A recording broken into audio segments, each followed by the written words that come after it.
is Asinine Radio. This is the weekly music podcast where every week we get into a different band, different artist, and we listen to all of their records. We rank them from worst to best, and we try to have a good time doing it. My name is Tyler. Way out there, hundreds of miles away, is Jeff. While you're listening, go to Spotify, Apple Podcasts, give us 5 stars. If you're watching on YouTube, smash that subscribe button. Smash that subscribe button. Smash that subscribe button, baby. So that's all I have for the boring intro. So what are we doing today, Jeff? Go. We are doing Stone Temple Pilots, Purple. Well, Start eventually, wearing purple. But we're ranking all their records first. But why did you ask what we're doing today?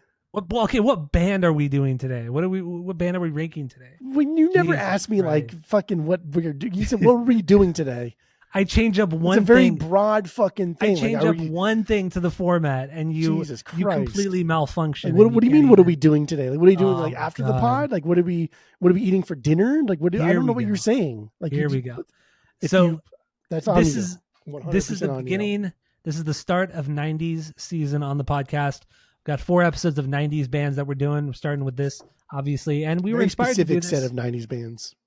Exactly. And we were inspired to do this band specifically from a listener of the pod, a friend of the pod. I don't know his real name, so I'll just call him White Zombie. That's what his. We love taking requests apparently because buckle up, White Zombie. Buckle up, Mr. Zombie. Here we go. So yeah, we're doing Stone Temple Pilots. They have 8 records. We're gonna rank them worst to best. We usually start with the 6 Degrees of Tom DeLonge, which I did not do, but it'd be pretty easy anyway. So let's jump right into this. What is the worst Stone Temple Pilots album? Go. Scroll. There we go. Yeah, the fucking worst. Easy money.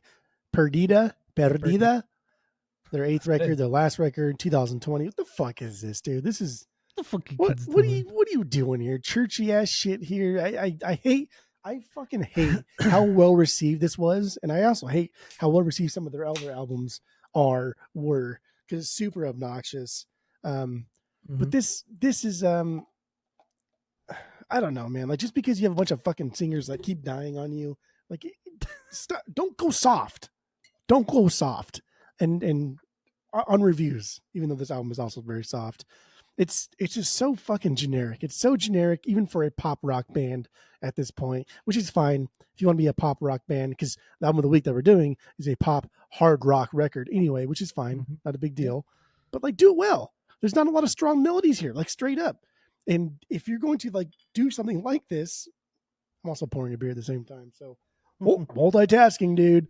If you're going to do something like this, it's so like avant-garde and out of the blue and so crazy and throwing like strings and clarinets and whatever the fuck they do here, who cares? At least throw in some strong melodies, which Stone Temple Pilots has really never been known for strong melodies. It's true. And this is a perfect example of just like, dude, stop. It's a ballsy move. All right, so Perdida is your worst record, least favorite, their worst record. So I agree with you. It is their worst, easily their worst. It's like all acoustic, and like you mentioned, there's some other instruments thrown in there. There's the flute, and just who cares, man? Who cares? This is the second record with their third singer, Jeff Gutt. That's a name, dude. That's a name, dude. And it's boring, man. I got 4 songs into it, and then I just kind of skimmed through the rest of the songs. I just did not care. Once again, it was tough. Like you mentioned, like the melodies just are not strong. Even I watched a couple of videos with Chester singing, but when it comes to Scott and Jeff, like their melodies are not very strong. They're not very, very strong at all. This album sucks. It straight up sucks. This is their last record they put out in 2020. I don't care. Let's move on. What do you got for number 7? Go. I will say too, man, as time goes on, as more like purging happens from my collection, as I really sit down and think, I like this record. Do I love this record? Do I love every song on this record? Linkin Park keeps getting thrown in the mix of bands that are just fucking pretty dumb. Even Hybrid Theory, like, it's just like, I get it. The Hybrid Theory is fucking dumb. It stupid. Is, yeah. Objectively, it's very dumb. At least it's nostalgic. But even then, when I throw it on, it's just like, man, this is dumb. Like, I'm feeling more and more disconnected from Linkin Park. Agreed. As the years go on. And, did you get rid of Minutes to Midnight? You purchased I it? never had Menace to Midnight. Wait, what's the one you Garbage. had? I had the other one. I don't remember what the fuck it is. But you purchased it, I assume? No, I actually listened to it again several weeks ago, and it was Okay. really good. Wait, what is the? But I would keep. Fuck, man. What is that? Oh, yeah, whatever. If we can't remember, whatever. Continue. If we can't remember, whatever. Who cares? Stone Temple Pilots. I guess their second self-titled record, 2018. Jeff Good. Yeah, I don't know. I guess the biggest takeaway from this was the song "The Art of Letting Go." This sounded like a fucking Chester song. He was singing like Chester. This sounded like a song that like later Linkin Park would have done, and that's really my biggest takeaway from this. Otherwise, I just don't fucking care. I don't care that you got a new singer. I don't care that he's a good singer, because like, who cares? Who cares if you have a good singer that just auditioned into your band that is already mediocre at some point? I don't care. Mm-hmm. My next two, I have like little to no notes written because I just don't fucking care. Yeah, I get it. But I would still rather listen to this than Perdita. Perdita was absolute garbage. That was just, yeah, I agree with you. So my number 7 is the self-titled from 2010, though. Their sixth record from 2010. The last with Scott Weiland before he died in 2015. And this one just felt really boring. It felt very uninspired, and it was very, very boring. I hear a lot of Aerosmith, type songs on here. I'm not a big fan of Aerosmith, never have been. I mean, they have some good songs here and there, but otherwise I don't really care.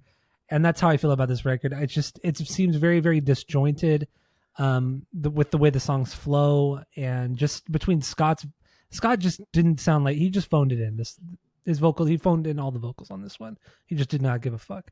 And then you read about like how they recorded this, and the DeLeo brothers recorded everything and then sent him pretty much the final songs, Scott the final songs, and then he just sang over whatever was already written. So there wasn't much of a collaboration, which whatever, that could be fine in some cases, but in this one it just boring. It just bad. I remember nothing from it. That's all I have. That's my number 7 is the 2010 Good. self-titled. Good. More for you and me. All right, so what do you got for number 6?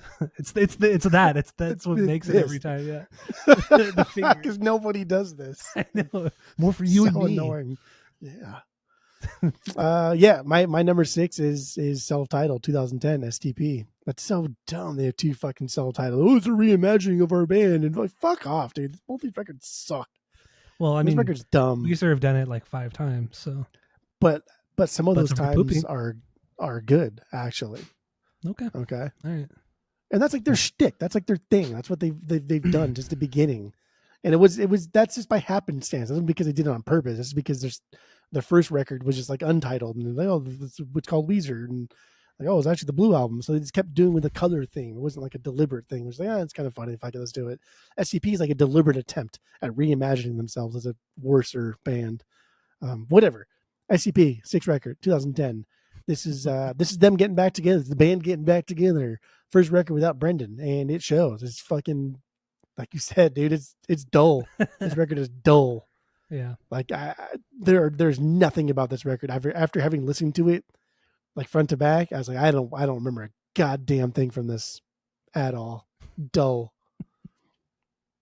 All right, my number 6 is their newest self-titled record from 2018. The first with Jeff Gutt. No banger off this one. It starts off pretty heavy, and I'm like, okay, this might be kind of good. Jeff's not a bad singer.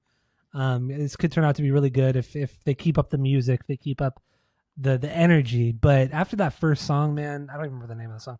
But after that first song, I just don't care. I forgot. I zoned out, completely zoned out. It's vanilla. It's boring. Just completely unforgettable.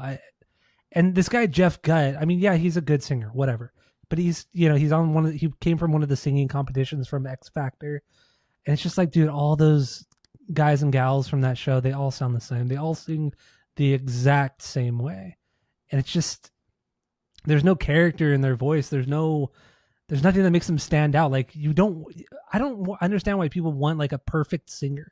Like, a perfect singer is never great. Like, you just end up sounding like everybody else. Like, yes, like a person like Freddie Mercury is a perfect singer, but he had his own style. He had his own feel to his voice, and he had his own thing. and that's what made him great. On top of being just one of the greatest singers ever. But these guys like that come on these singing shows, they lack all character. They lack all character, and they don't write any music. They don't write any music for what that's worth. But so yeah, STP 2018, my number 6. What do you got for number 5? Go. That really was kind of like, I don't know. I guess that the biggest annoying thing is like the DeLeo brothers. They wrote like all the music, and Scott would write the lyrics, and that's fine. That's cute, whatever. He'd you throw Jeff Gutt in there. He would write melodies too. Very, very little though in their first 2 records. Yeah, it was the DeLeo brothers. Like the DeLeo brothers wrote like fucking everything, and Scott would just write half-assed lyrics. But you throw Jeff in there, and then now we have like credits to the whole band, and it's like, dude, that's just because like your singer sucks. Like he's just a face and a voice, and that's cool and all, but it's just. And I guess we'll get more into that too when we talk about how STP was just completely ridiculed in the early days. But that kind of ties into the not paying your dues type of thing there, dude. So anyway, moving on. What are we on here? 5. Shangri-La Dida. What, the 5th record, 2001. Dude, this is boring. This was boring. This was them trying to like be heavier and get kind of like back to like what makes STP like STP, yeah. But this was fucking boring. The biggest takeaway I had from this was I was like, God damn, there was at least 2 songs on here that sounded exactly like Radiohead. And I was like, no fucking way, dude. This sounds exactly like Radiohead. Which like STP's never shied away from sounding like other bands. Yeah, that's kind of the thing. And that's fine. That's their shtick. But that's fine. And we'll get into like the album of the week when they sound like Nirvana, but like Nirvana also ripped off a lot of other bands. Like, who cares? It's not a big deal to me. I don't care about that. But when you're 5 albums deep and you're at like the worst point in your career because they're constantly fighting after this was released, they split up, and it's just like, dude, this just sounds so disingenuous. It's embarrassing. All right, my number 5 is also Shangri-La Da from 2010. It's just straight boring. This is the album I have the least amount of notes for. It's vanilla. It's boring. I don't care. The one song Hollywood Bitch, that chorus. I mean, the title is fucking stupid as hell, but the chorus is pretty damn good. It's pretty catchy, but otherwise the rest of the album, I don't care at all. Like you said, they take from so many genres, but they don't do any of it well at all, which we'll get more into on the main episode, dude. So Shangri-La Da, that's all I have for. That's my number 5. That's all I got for it. What do you got for number 4? My number 4, my number 3 could easily swap because it's really, really close. So for now, I'm going to give them the benefit of the doubt, and I'm going to throw number 4, their 4th record at number 4. That's annoying. All those just lined up like that. I don't like that. But this is, dude, this was a boring rock album. Like, it was nice to get out of Tiny Music. Spoilers. Like, it was nice to like hear some just like decent rock stuffs, but this was a fucking monotone, boring rock record through and through. And the only reason why it's here is just because it's like Tiny Music tried. This sounds like it didn't even fucking try. Okay. That's it. All right. So my number 4 is Core, their first record from 92. Damn, girl. Yeah. This one, I don't like this record. I don't like it. The first 2 records really is just Scott singing with the Jarl, like over the top Jarl, which, I get it. Eddie Vedder was doing it. Lane Staley was doing it. It was very, very popular. Even Kurt Cobain was doing it to an extent, but not as obnoxious as the rest of the guys. I don't like this. I don't think the music is very strong. There's some cool heavy moments, but overall the riffs are just, they're mediocre. Like, I don't think, is it Dean? Dean's a guitar player, right? Or Robert, or is Robert? Robert's the bass player. Yeah, his brother's guitar player. So Dean is the guitar player. I don't think he's that great of a riff guy. Like, he plays a lot of riffs, but they're not memorable. They're not catchy. They don't go anywhere. He loops a lot of things, and that's just what this is. Like, it's just a lot of mid-tempo, overly distorted guitars that just really don't go anywhere. I guess if I had a banger, it'd be Sex Type Thing. That's kind of a cool song, but otherwise, I don't get it. I don't get. I'm sorry, Mr. Zombie, Mr. White Zombie out there who wanted us to do this. I don't get it. It's just not for me at all, at all. So it's my number 4 is Core, their first album, Okay. 92. What do you got for number 3? So like now we're in the top 3 here, but that doesn't mean that I'm thinking like these are great records, because we're not even at a 2 yet. We're not even fucking close to a 2.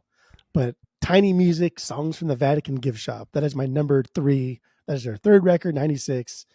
This record's a fucking mess, dude. This is trying to expand and do so many sounds that it just made this like a C tier version of everything they've done.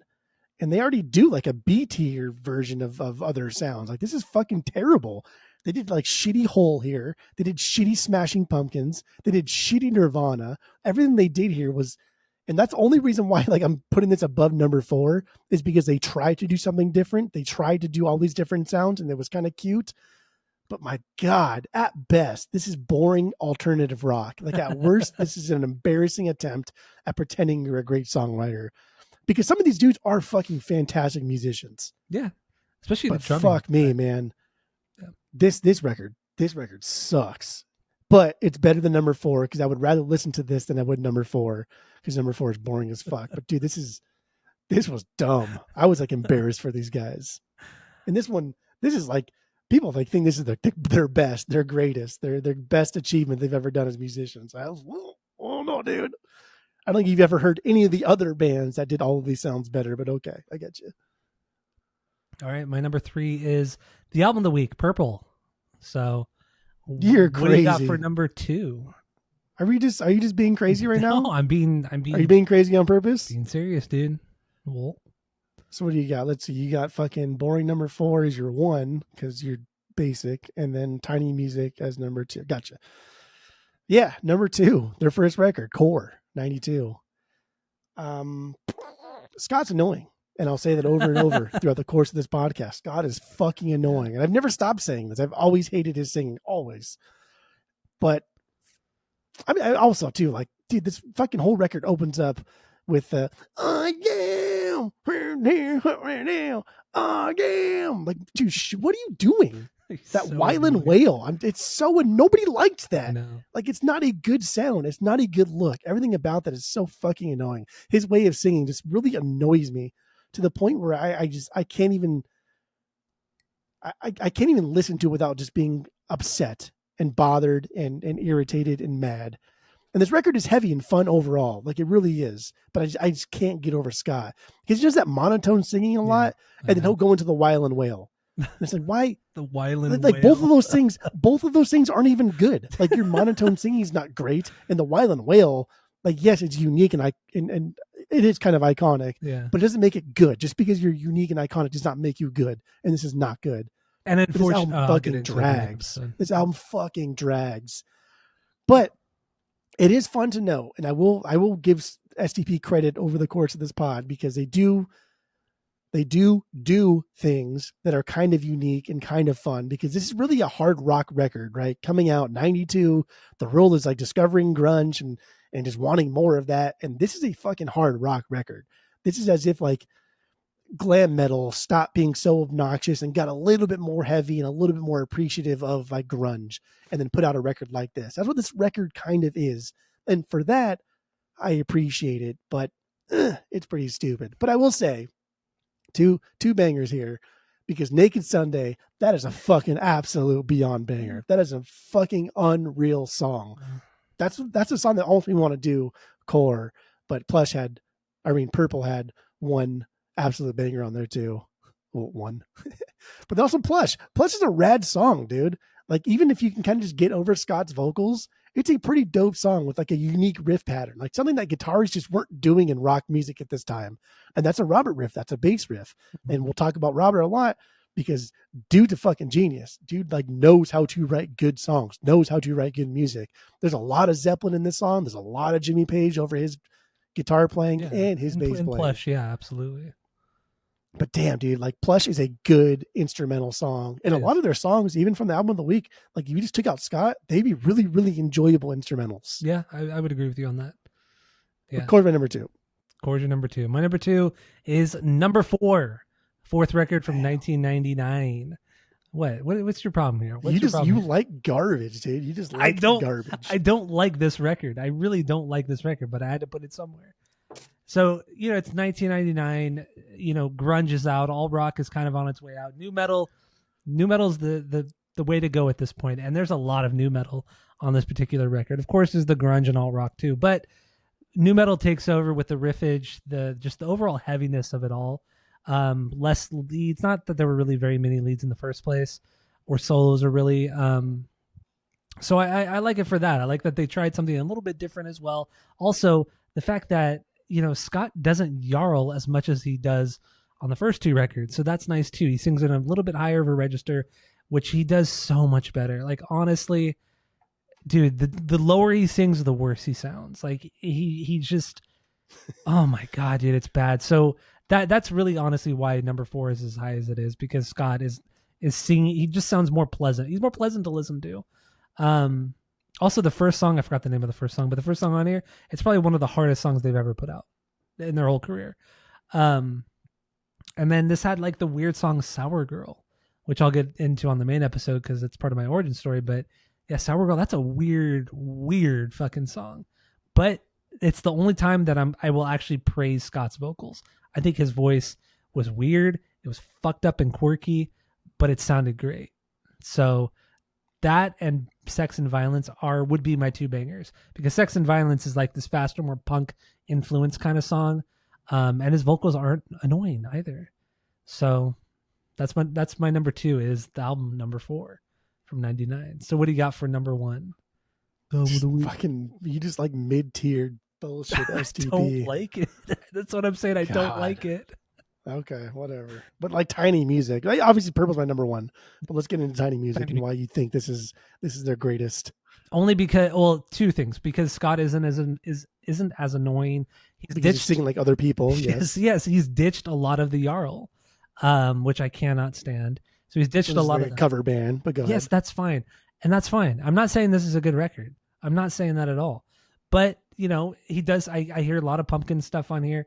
I hear a ton of Nirvana on here. I hear a lot of the psych rock. I knew you were gonna fucking like this one. I fucking knew you were. That's fine. Okay, I even told you. I even told you it was your number 1. I told you a fucking week ago it was your number 1. But once again, I don't like this record. I don't like this record. You like it the most. I like it the most out of the 8 of them. Yes, but I don't. That means you like it. Okay, this is fun. Even Billy Corgan said that this is his favorite Smashing Pumpkin, or not Smashing. Yeah, it just sounds like himself. He said this is his favorite one, and that he loves the way that Scott sings on it, and all this kind of shit. So, but I guess any fucking Smashing Pumpkins cover band is going to be Billy Corgan's favorite band. So that's Billy's that ego. Checks out. That's Billy's ego, man.